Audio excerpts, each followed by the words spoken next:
सभी दोस्तों को मानव एकात्मवाद को समर्पित बाल्यकाल सेवा संस्थान का अध्यक्ष मैं बच्चा डॉक्टर। और हमने दोस्तों पश्चिमी उत्तर प्रदेश में मेरा गांव है तुगाना बागपत ज़िले में। वहाँ हमने एक 11 फरवरी के दिन दीनदयाल उपाध्याय जी की हत्या हुई थी। तो उसी दिन हम एक कार्यक्रम हम हर साल यहाँ 7 साल से मैं पंडित दीनदयाल जी की जन्मस्थली धानक्या जयपुर में ये कार्यक्रम करता था।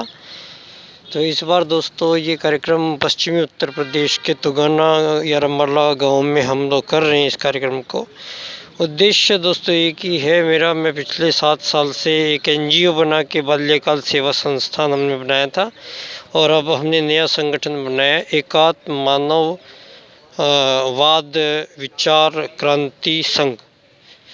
तो हमारा टोटल सब्जेक्ट है दोस्तों ये दीनदयाल जी का एकात्म मानववाद, और ये विषय जो बना है पूरा ये विषय है मानव एकात्मवाद से समग्र व संपूर्ण वैश्वीकरणवाद।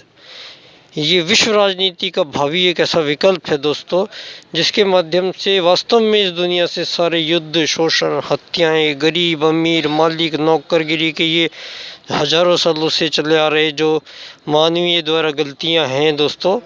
क्योंकि यहाँ एक मानव प्राकृतिक सवाल है, एक आपसे पूछता हूँ सारी दुनिया से, भाई ये दुनिया धार्मिक होनी चाहिए या अधार्मिक होनी चाहिए?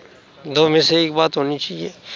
तो भगवान ने इतनी सी अच्छी चीज़ रची है तो धार्मिक होनी चाहिए। तो धर्म अर्थ काम मोक्ष, मतलब मोक्ष प्राप्त करना हमारे जीवन में धरती पे आने का कोई मतलब निकलता है दोस्तों।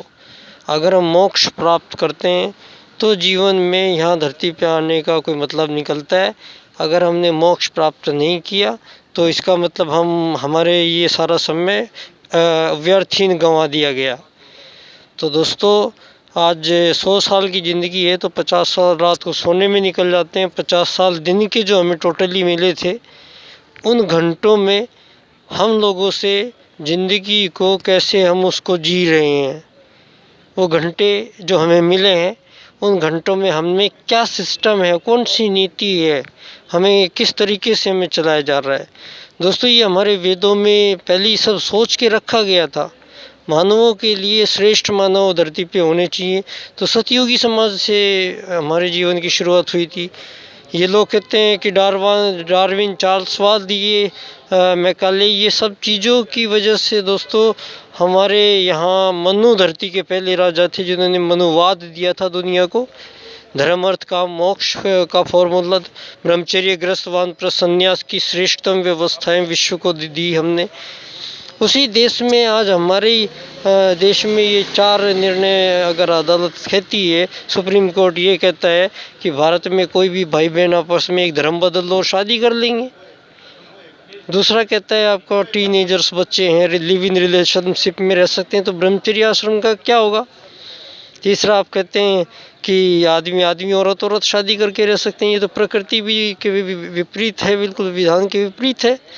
चौथा आप कहते हो किसी की पत्नी कितने अवैध पुरुषों से संबंध बनाएंगे उसका अधिकार है और मानव का उसके शरीर पर कोई अधिकार नहीं है। तो आपने हमारा सुप्रीम कोर्ट जब ये कह रहा है पिछले 4 सालों में 5 साल में मोदी साहब, तो और दूसरा यहाँ पर ये जो गो का मांस का व्यापार दुगना हुआ है भारत से।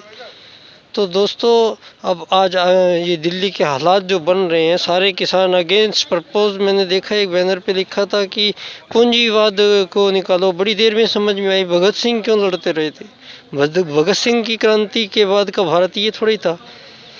ये साम्यवाद है, मार्क्सवाद है, लेनिनवाद है, ये आर्थिक उदारीकरणवाद है, नाजीवाद है, फासीवाद है, इस्लामवाद है, ईसाईवाद है, आतंकवाद है, भोगवाद है, लोकतंत्रवाद है, पूंजीवाद है।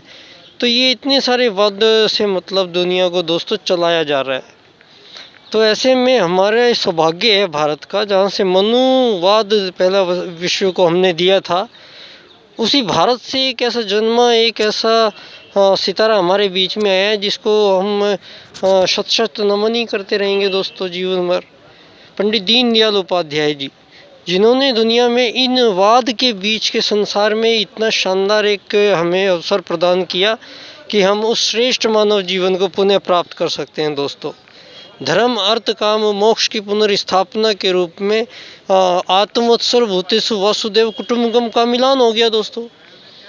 तो पंडित दीनदयाल उपाध्याय जी का एकात्म मानववाद जो है दोस्तों, ये अब सोचने का विषय है, क्योंकि अब ये समय आ गया है कि दुनिया किस रास्ते पर चले। ये हर देशों में द्वंद्व की स्थिति चल रही है और पूंजीवाद सारी दुनिया में हावी हो चुका है, और ऐसे ऐसे चीज़ें मानव के मतलब इतना उसको बेचैन विचलित और परेशान हैं लोग कि सही दिशा देने की ज़रूरत पान पड़ी है। हर जगह आप आदमी में असंतोष के भाव देख सकते हैं। तो ऐसे में दोस्तों एक सही रास्ते की तो तलाश करनी पड़ेगी। तो सही रास्ता तो हमें एकात्म मानववाद दीनदयाल जी ने हमें 3 सूत्र दे के चले गए। अर्थायाम आधारित राजनीति कीजिए, एकात्म मानववाद युक्त संसार का निर्माण कीजिए, और अंत्योदय को लीजिए, अंत के व्यक्ति को पहली पंक्ति में ले आइए, पंक्तियों की संख्या हटा दीजिए। उन्होंने साफ साफ अर्थायाम में बोला है कि प्रत्येक पदार्थ की कीमत हम रुपये के रूप में नहीं दे सकते हैं। रुपया इम्पोर्टेंट नहीं है, महत्वपूर्ण नहीं है, इंसान महत्वपूर्ण है। तो एकात्म मानववाद, अर्थायाम आधारित समाज, और यही एक रास्ता बचता है दोस्तों इस ऐसी दुनिया में जहाँ 2 विश्व युद्ध पहले लड़ चुके हैं, तीसरा आपके सामने अभी लड़ा गया है वायरस के माध्यम से, और चौथे अभी परमाणु युद्ध की तैयारियां चल रही हैं। तो ऐसे विकट समय में दोस्तों अब और कोई चारा उपलब्ध है नहीं है। तो मेरा विषय है दोस्तों मानव एकात्मवाद से समग्र व संपूर्ण वैश्वीकरणवाद। एक विकल्प है आप लोगों के लिए। हाँ, इसमें सारी वो व्यवस्थाएं हैं जो मानव को महामानव बनाती है दोस्तों, दानव नहीं बनाती है। दीनदयाल जी का एकात्म मानववाद वो फॉर्मूला है। तो इसी के लिए मैं आज यहाँ भाजपा मुख्यालय है ये राजस्थान का, जयपुर में, तो इनको निमंत्रण पत्र देने आया हूँ, क्योंकि मैं ये कार्यक्रम दीनदयाल जी की जन्मस्थली पे किया करता था हमेशा। इस बार मैं ये पश्चिमी उत्तर प्रदेश के अपने रमालया तुगाना गांव में करूँगा दोस्तों। तो ये कार्यक्रम में हम वही पुष्पांजलि समारोह और दीनदयाल व्याख्यान माला का भाग 3 हम संपन्न करने जा रहे हैं दोस्तों। मेरे विषय है हमारा मानव एकात्मवाद से समग्र व संपूर्ण वैश्वीकरणवाद दोस्तों, टोटल एंड कंप्लीट ग्लोबलाइजेशन।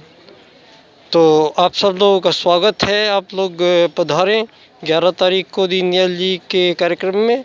धन्यवाद। मैं बच्चा डॉक्टर बाल्यकाल सेवा संस्थान का अध्यक्ष, सभी को प्रणाम करता हूँ।